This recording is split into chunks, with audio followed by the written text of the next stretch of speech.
అందరికీ నమస్కారం. శ్రీమాత్రే నమః. జంతువుల్ని దేవుళ్ళ చూసే సంస్కృతి మనది. అమావాస్య రోజు కుక్కలకు పూజ ఎందుకు చేస్తామో తెలుసా?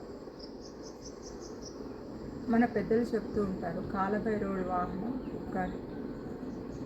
ముఖ్యంగా నల్ల కుక్కలు కాలభైరవుడికి ప్రీతికరమైనవని నమ్మకం.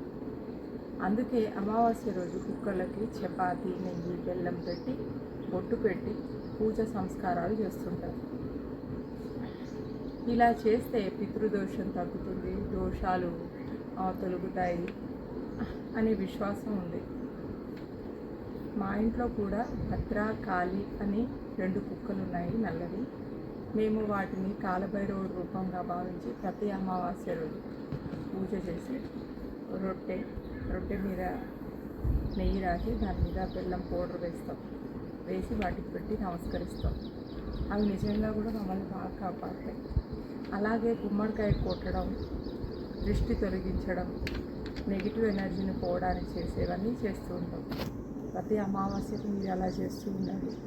నేను క్రమంగా చెప్తూ ఉంటాను, అన్నీ మీకు అందుతూ ఉంటాయి.